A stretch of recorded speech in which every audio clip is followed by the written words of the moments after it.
자, 할렐루야. 자, 오늘도 하나님의 말씀으로 우리의 심령과 가정과 교회 가운데 부흥이 이루어지는 축복이 있길 간절히 소망합니다. 자, 모세는 이스라엘 백성들에게 계속해서 이 하나님에 대한 이 규례를 설명해 주고 있습니다.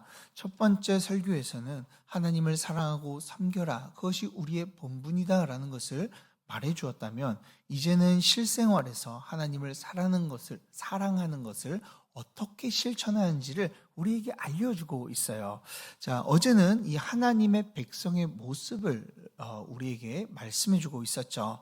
하나님의 약속을 훼손하거나 하는 이 고안이나 이 음경을 상하게 하거나 자르는 자, 그런 자들, 그리고 거룩하지 못한 관계로 나온 이 거룩하지 못한 이 사생자, 또한 하나님의 사람을 저주한 암몬과 모압 족속들은 이 하나님의 총회에 들어가지 못한다, 즉 하나님의 백성이 되지 못한다라고 분명하게 말씀하여 주셨어요.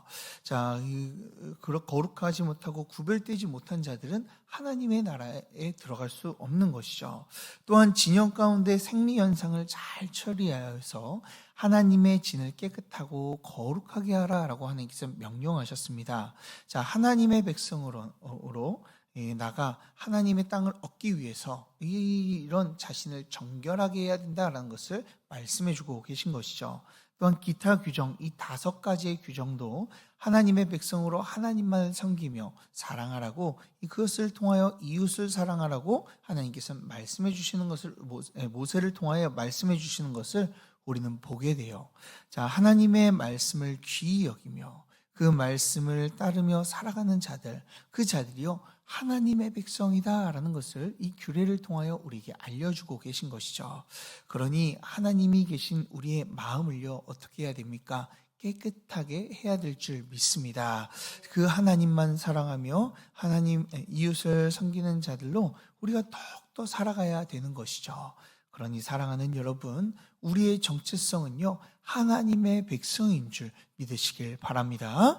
그러니 하나님의 말씀 가운데 우리가 더욱더 거하여 하나님만을 사랑하고 이웃 사랑을 실천하며 우리 자신들을 잘 준비하며 승리하는 저와 여러분들 되길 주님의 이름으로 축복합니다.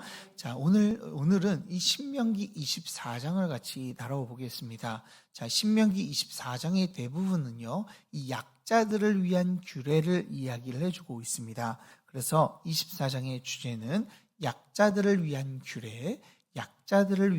규례라고 정해 볼 수가 있습니다. 자, 약자들을 하나님께서는 보호하신다라는 것이죠. 그런데 오늘 이 좀 나눌 말씀을 좀 정리하고 또 이게 보다 보니까요, 이 문단을 나누기가 참 애매하더라고요. 그래서 딱 두 가지로만 오늘 말씀을 나눠보도록 하겠습니다. 첫 번째는 1절부터 4절까지 이혼과 재혼에 대해서 말씀해주고 있고요. 그리고 5절부터 22절까지는 약자들을 위한 기타 규례들이 이제 일일이 수많이 이야기를 해주고 있습니다.